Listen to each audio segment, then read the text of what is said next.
आपने देखा होगा कि अधिकांश जो उष्णकटिबंधीय मरुस्थल हैं विश्व के वे सभी लगभग महाद्वीपों के पश्चिमी भाग में पाए जाते हैं। ऐसा क्यों है? आज की वीडियो में हम इसके बारे में चर्चा करेंगे, लेकिन इसको जानने से पहले हमें यह जानना होगा कि मरुस्थल कहते किसे हैं।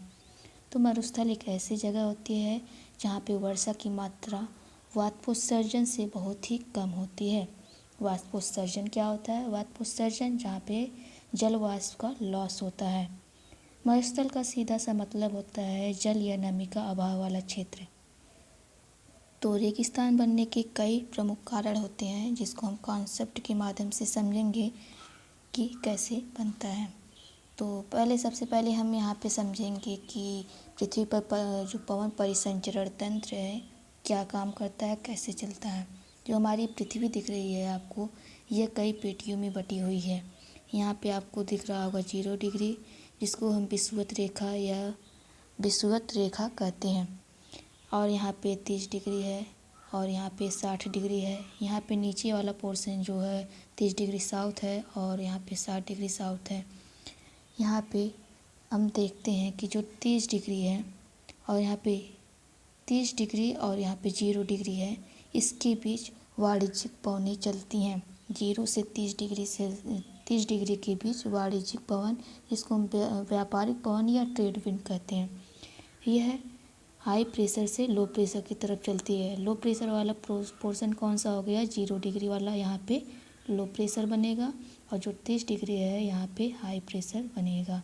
और यहाँ पे जो व्यापारिक पवनें होती हैं, ट्रेड विंड जो होती हैं, ट्रेड विंड, वे कैसे चलेंगी? 30 डिग्री से यहाँ पे 0 डिग्री के बीच चलती हैं इधर की तरफ। यहाँ पे आप देख सकते हैं ऐसे हाई प्रेशर से लो प्रेशर की तरफ। इसी के विपरीत यह टर्न हो जाती हैं जब यहाँ पे 30 डिग्री और 60 डिग्री के बीच हम देखते हैं, तो यहाँ पे हाई प्रेशर बनता है और यहाँ पे लो प्रेशर बन जाएगा। और 30 से 60 डिग्री के मध्य जो चलेंगी उसको हम क्या बोलते हैं? उसको बोलते हैं पछुआ पवन, जिसको वेस्टर्लीज हम कहते हैं। तो यह पवनें जो मुड़ के इसको अपनी दिशा को परिवर्तित कर लेती हैं और यह अब इधर की तरफ चलने लगती हैं। ठीक है। अब इसी को हम देखेंगे कि जो 60 डिग्री होता है और यहाँ पे 90 डिग्री, इसके बाद जो पवनें होती हैं, ये इधर से टर्न हो जाती हैं और हाई प्रेशर से लो प्रेशर की तरफ चलती हैं। जो पोलर होता है, पोलर वहाँ पे हाई प्रेशर बनता है, और जो 60 डिग्री है यहाँ पे लो प्रेशर बनता है, और हमारे क्या करेंगे? हाई प्रेशर से लो प्रेशर की तरफ चलेंगे ऐसे, इधर इस तरफ आप देख रहे होंगे। ठीक है। अब मरुस्थल को समझने के लिए हम सबसे पहले अफ्रीका क्षेत्र के भाग को देखेंगे कि इसकी अवस्थिति कहाँ पे है। तो आपको ये दिख रहा होगा अफ्रीका महाद्वीप। यहाँ पे आपको यह दिख रहा है, यहाँ पे 30 डिग्री लाइन जा रही है, यहाँ पे 0 डिग्री लाइन जा रही है, यहाँ पे 30 डिग्री साउथ वाली लाइन जा रही है। तो यहाँ पे हम देख रहे हैं कि जो पछुआ पवनें क्या है, 0 डिग्री से 30 डिग्री जो व्यापारिक पवनें हैं 0 से 30 डिग्री के मध्य चलती हैं। यहाँ पे इसकी दिशा क्या होगी? यहाँ पे तो 30 डिग्री जो है यहाँ पे हाई प्रेशर बनेगा, और जो 0 डिग्री सेल्सियस है यहाँ पे लो प्रेशर बनेगा। जो व्यापारिक पवनें हैं हाई प्रेशर से लो प्रेशर की तरफ चलेंगी, ऐसे इधर से चल रही हैं। और यही कॉन्सेप्ट लगेगा साउथ वाले पोर्शन में भी, ऐसे चलेंगी व्यापारिक पवनें इधर से इधर। ठीक है। तो अब इसको हम क्या करते हैं कि जो कॉन्सेप्ट बन रहा है इसको हम बोलेंगे तट विमुखी पवन। जैसे कि अब इधर से जो हवाएं आ रही हैं, मान लेते हैं ये यहाँ पे आपको दिख रहा होगा, ऐसे हवाएं आ रही हैं। ठीक है, ऐसे। तो जो इस सागर, यहाँ से जो सागर है इधर वाला, यहाँ पे हिंद महासागर का आप जो पोर्शन दिख रहा है, यहाँ से सागर जो पवनें हैं, व्यापारिक पवनें, जो नमी लेकर अपने साथ आ रही हैं और महाद्वीपों में प्रवेश करती हैं, अफ्रीका महाद्वीप भाग में प्रवेश करती हैं। इसको हम कहते हैं तटोन्मुखी पवन, जो कि अपनी ओर अपनी तरफ से नमी को लेकर आती हैं और यह प्रवेश करती हैं कहाँ पे? महाद्वीप में। कौन से महाद्वीप में? तो यहाँ पे कौन सा महाद्वीप है? अफ्रीका महाद्वीप इसमें प्रवेश करती हैं और धीरे धीरे जैसे अफ्रीका महाद्वीप के अंदर प्रवेश करेंगी इनकी जो नमी है कम होती चली जाएगी। और जब यह इसका दक्षिणी भाग ये पोर्शन आएगा तो ऐसे ये पौनी इधर चली जाएंगी, यानी कि जो पौनी हैं इसके तटीय वाले भाग के देखें पश्चिमी तटीय भाग पे तो इसको हम कहते हैं तटविमुखी पवन, यानी कि यह पवन जो नमी को तट से दूर ले जा रही है। आखिर यहाँ पे आप देख सकते हैं जब पौने तट से दूर जाएंगे तो नमी की कमी होगी, यानी कि यहाँ पे जो भाग बनेगा ये शुष्क वाला भाग बनेगा। कौन सा भाग बनेगा? शुष्क वाला क्षेत्र बन जाएगा। तो यहाँ पे नमी की कमी होगी तो वर्षा का अभाव हो जाएगा। यही बात यहाँ पे हम यहाँ देख सकते हैं ऊपरी नॉर्थ वाले हिस्से में यहाँ पे जो व्यापारिक पौने हैं ऐसे आते हैं।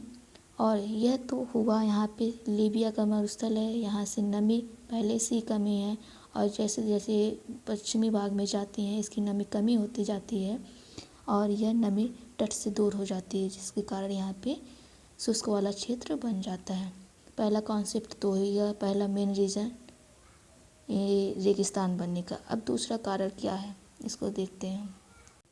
आपको दो चीज़ लेके हम बताते हैं। जैसे कि मान लेते हैं एक कोई ठंडा क्षेत्र गर्म क्षेत्र है जिसका तापमान है मान लेते हैं 45 डिग्री सेल्सियस, ठीक है। अब दूसरा एक क्षेत्र मान लेते हैं ए वाला जहाँ पे इसकी तापमान है 5 डिग्री सेल्सियस। हम मैप में नहीं बता रहे हैं, अलग से बता रहे हैं, आप यहाँ पे देखिएगा 5 डिग्री सेल्सियस। उसके बाद यहाँ पे हम देखते हैं यहाँ पे जो 45 डिग्री सेल्सियस है यानी कि यहाँ पे इसका जो तापमान है यहाँ पे गर्म हवा है। क्यों? क्योंकि यहाँ पे तापमान इसका अधिक है तो यहाँ पे जो हवाएं होंगी गर्म होंगी, यानी कि यहाँ पे लो प्रेशर बनेगा। कौन सा प्रेशर बनेगा? Low pressure. तो यहाँ पे गर्म हवाएं होने के कारण यहाँ पे जो वायु धाराएँ हैं वहाँ इसका उत्थान होगा।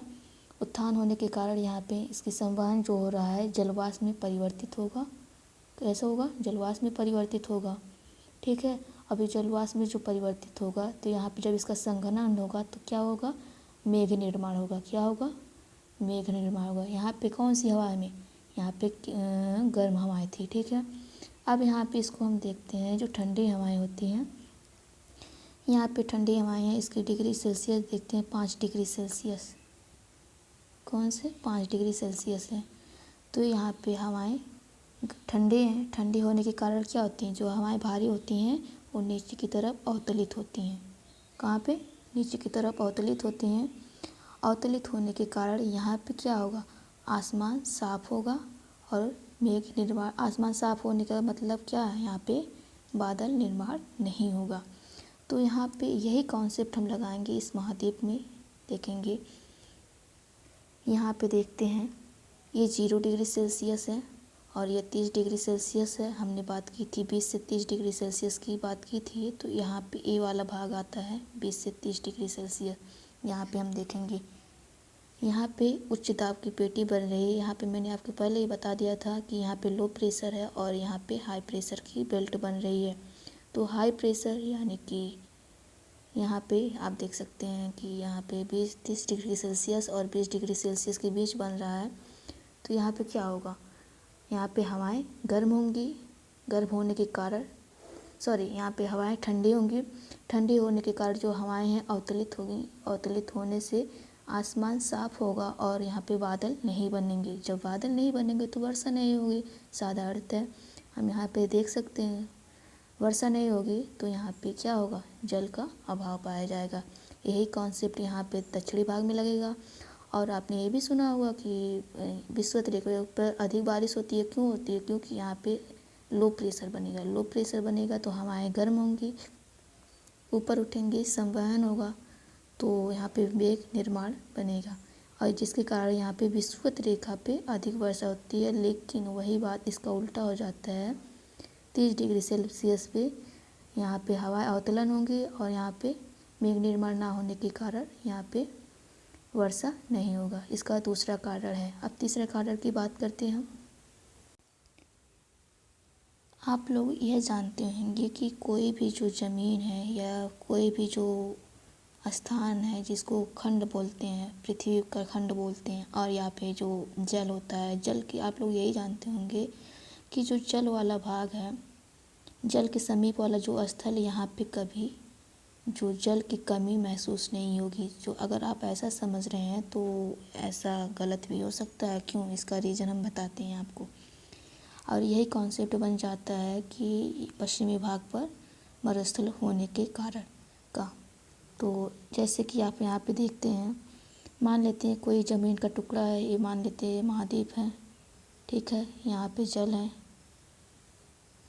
मान लेते हैं कि जल का जो तापमान है 25 डिग्री सेल्सियस है, 25 डिग्री सेल्सियस है। और जो तापमान है पृथ्वी का, यानी कि एक खंड जो हम लिए इसका जो तापमान है वो 50 डिग्री सेल्सियस है, ठीक है। तो यहाँ पे जो हमारा जो तापमान बना, ये यहाँ पे लो प्रेशर बना और यहाँ पे ये हाई प्रेशर बना। अब आप ये बोलेंगे कि यहाँ पे तो हाई प्रेशर से लो प्रेशर की तरफ हवाएं जा सकती, यानी कि सागर से इस पृथ्वी तक, यानी कि इस जो खंड तक हवाएं आ सकती हैं, इस महाद्वीप तक हवाएं आ सकती हैं, यानी कि नमी आ सकती है, यानी कि वर्षा होने की संभावना है। लेकिन ऐसा नहीं है। क्यों? क्योंकि कभी कभी ऐसा हो जाता है, कॉन्सेप्ट बन जाता है कि जो हवाएं होती हैं इस सागर के बीच, यहाँ पे ठंडी हवाएं, ठंडी जलधाराएं होती हैं। ठंडी जलधाराएं होने के कारण क्या है, यहाँ पे मैंने 50 डिग्री माना था, 50 डिग्री सेल्सियस, और यहाँ पे माना था हमने 25 डिग्री सेल्सियस, ठीक है, यही माने थे ना। अब मान लेते हैं जो बीच में जो जलधाराएं हैं इसका तापमान 5 डिग्री सेल्सियस है। कितना डिग्री सेल्सियस? 5 डिग्री सेल्सियस है। यानी कि जो हवाएं हाई प्रेशर से लो प्रेशर की ओर जाएंगी, तो जब ये हवाएं यहाँ से चली, मान लेते हैं किसी कारणवश यहाँ पे चली, तो ये हवाएं आके इसमें ठंडी हो जाएंगी। ठंडी हो जाने के कारण यहाँ पे कोहरा का निर्माण होगा, और जब कोहरा का निर्माण होगा तो यहाँ पे शुष्कता वाला क्षेत्र बन जाएगा, और यहाँ पे फिर से वर्षा ना होने का कारण बन जाएगा। यानी कि आप यहाँ पे देख सकते हैं कि जो ठंडी जलधाराएं हैं, इसके महाद्वीपों, रेगिस्तानों के बनने का एक प्रमुख कारण यह भी बन जाता है। तो आपको हम मैप में चलिए दिखाते हैं कि कहाँ कहाँ पे स्थित है रेगिस्तानों की। आप यहाँ पे देखिए, जैसे कि यहाँ पे कौन सा आटाकामा मरुस्थल,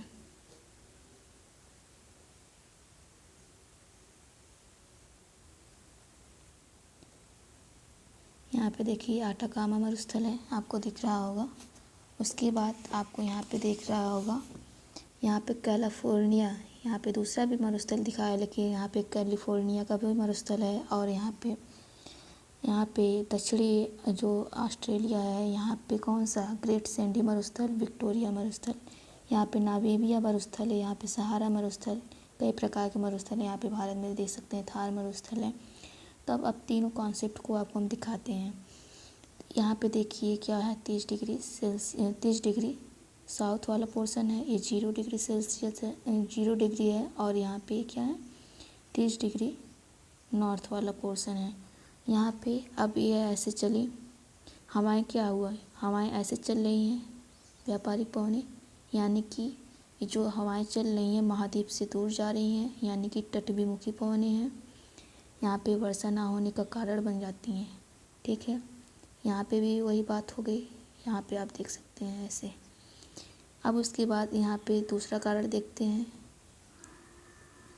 यहाँ पे जो हाई प्रेशर का बेल्ट बना था, ये ऐसे हाई प्रेशर का बेल्ट बना, यहाँ पे HPM मान लेते हैं, ये लो प्रेशर का बेल्ट। हाई प्रेशर यानी कि यहाँ पे आसमान साफ होगा, बादल निर्माण नहीं होगा, वर्षा नहीं होगी, यानी कि शुष्क वाला भाग बन जाएगा यहाँ पे। अब तीसरा कारण है, यहाँ पे जो जलधाराएं चल रही हैं, यहाँ पे पेरू या हम्बोल्ट की जलधाराएं हैं। और यहीं पे हम देखते हैं ये भाग जो आपको दिख रहा है, यहाँ पे कैलिफोर्निया की ठंडी जलधाराएं बहती हैं। और यहाँ पे कई प्रकार की ऐसी जलधाराएं हैं। यहाँ पे कैनरी का जो जलधारा है, यहाँ पे ठंडी जलधाराएं बहती हैं। यहाँ पे ठंडी जलधाराएं होने के कारण क्या होगी, इस भाग को कोहरा वाला क्षेत्र बन जाएगा। यहाँ पे फिर से यह रेगिस्तान बनने का एक कारण बन जाता है। तो इसी प्रकार आप कई कारण दे सकते हैं, जो कि इसमें से प्रमुख मैंने आपको बता दिया। आई होप कि आपको समझ में आया होगा। तो वीडियो को लाइक करें, कमेंट करें और शेयर करें एक दूसरों के साथ। Thank you.